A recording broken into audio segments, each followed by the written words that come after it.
Reflexiones por la ciudad.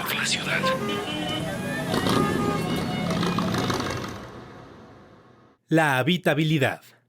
La inmensa estructura de nuestra ciudad involucra acciones e intervenciones políticas y físicas desde el microespacio de cada uno de los habitantes, hasta las complejas interacciones e interrelaciones que tienen que ver con la infraestructura, los servicios, transportes y equipamiento urbano. Las políticas públicas respecto a la vivienda, la oferta de suelo y el cuidado de los suelos de conservación, entre muchos otros elementos. Debemos agregar a ello las dimensiones y alcances de esta ciudad-región, la integración de esta cada vez más grande y compleja zona metropolitana, que implica diferentes entidades federativas, gobiernos, intereses políticos conviviendo permanentemente. Para discutir sobre estos temas, les invitamos a quedarse con nosotros en Reflexiones por la ciudad. La estructura urbana es como está estructurada una ciudad, ¿no?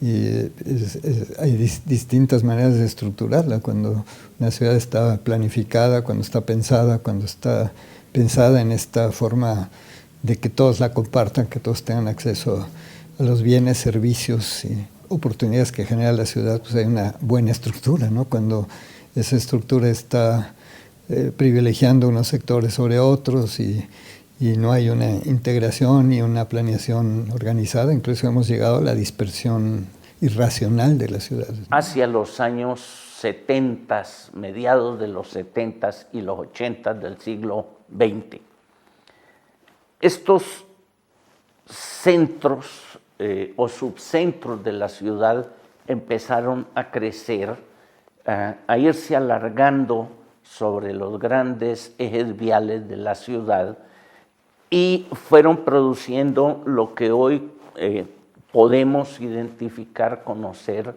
como una trama o red de corredores urbanos terciarios. Es decir, sobre las grandes vialidades de la ciudad, sobre los grandes ejes de flujos de personas y de automotores, etcétera, se van alineando todas estas actividades, llámense comercio, servicios, lugares de entretenimiento, de recreo y zonas de oficinas. Está la ciudad más o menos consolidada y de repente aparecen conjuntos de vivienda a 5 kilómetros, a 7 kilómetros, a 8, en medio de nada. La vivienda tiene que ponerse en el lugar que la gente necesita para vivir, ¿no? O sea, estamos exactamente al revés.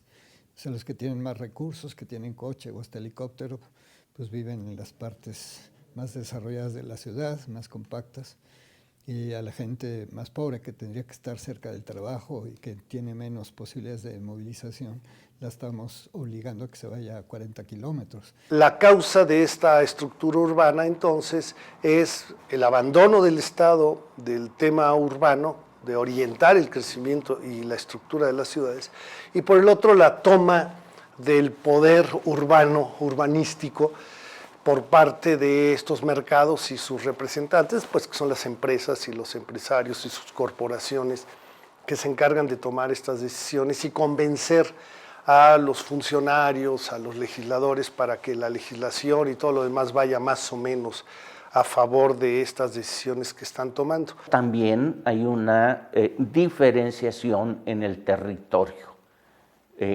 Las zonas dotadas de todo, modernas, etc. Y por otro lado, la gran cantidad de áreas de vivienda que fueron y siguen siendo producidas por sus propios habitantes, autoconstruidas por sus propios habitantes en condiciones de irregularidad de la propiedad del suelo y fundamentalmente hechas con el trabajo familiar, con los ahorros raquíticos familiares y que dan lugar a viviendas inadecuadas para la vida cotidiana de la población y áreas urbanas también carentes de lo fundamental de los satisfactores de los bienes que conocemos como urbanos. Las políticas públicas influyen de manera determinante en los mercados, no solamente el mercado inmobiliario, en otros mercados como el financiero, como el mercado de la construcción, que son los que desde siempre se han considerado como los tres típicos mercados urbanos. Desde los años 80, el gobierno, de la mano de las élites, sobre todo económicas, determinaron que el Estado y su gobierno deberían alejarse de la toma de decisiones de una gran cantidad de temas que afectan a todos, que afectan a las comunidades, que afectan a lo que podríamos denominar lo público, lo de todos nosotros.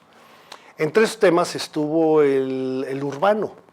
En lugar de asumir el gobierno la responsabilidad de coordinar, de orientar, de definir de la mano con su sociedad de forma participativa y a través del sistema de planeación, dónde poner qué, lo dejaron correr sin una intervención seria de parte del gobierno. Una cuestión fundamental y la que ha generado la irregularidad que se llama y todas estas cosas, pues es precisamente una falta de oferta del suelo para todos.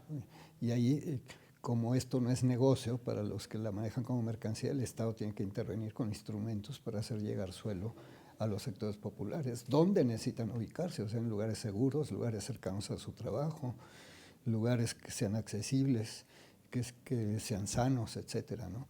Todo este desarrollo inmobiliario ha venido acompañada de muchos fenómenos de corrupción, es decir, construcciones sin licencia o que superan lo que les fue autorizado. En segundo lugar, y es a mi juicio lo más grave, estos desarrollos inmobiliarios están desplazando a la población residente.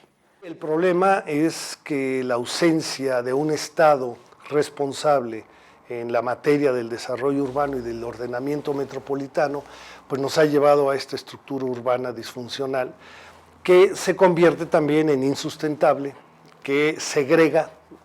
Hemos hablado de la pobreza de los hogares, de la desigualdad, y uno de los temas que tocábamos es la desigualdad a nivel territorial, que no es otra cosa que la segregación. Es decir, yo soy pobre y por lo tanto no puedo acceder al lugar donde yo quisiera vivir. El sentido que tiene una ciudad es el sentido de compartir, de el encuentro, de una ciudad abierta, libre, en que la gente interactúa y se complementa, ¿no? Lo peor que puede pasar es esta segregación territorial que hace que ya no exista esto. O sea, y ahorita tenemos ciudadanos que se encierran en cotos cerrados, que no tienen ciudad. O sea, ciudadanos quiere decir que tienen derechos y una gran cantidad de gente que no tiene derechos y que tiene ciudad pero que no tiene derechos, ¿no? Si consideramos que este país es un país eminentemente urbano, mucho más de 2/3 de la población, yo diría probablemente más de 3/4 de la población vive en ciudad y 2/3 vive en zonas metropolitanas. Y resulta con que en estos lugares no hay condiciones para que la mayoría de la gente acceda a un lugar decente, bien ubicado, donde vivir. El resultado es que estamos en una crisis urbana, pero una crisis urbana puede ser una crisis nacional, porque no solamente son 3/4 partes de la población que vive en ciudades, son 9 de cada 10 pesos del PIB, del Producto Interno Bruto, 9 de cada 10 pesos que se producen cada año en México ocurre en las ciudades. Si la ciudad no funciona, si la ciudad entra en crisis, la nación y su economía entran en crisis. Volver a colocar al ser humano y a la naturaleza en este momento al centro de nuestras preocupaciones y de nuestra ética. Ahorita al centro de la ética para hacer ciudad y para resolver los problemas urbanos está el dinero únicamente.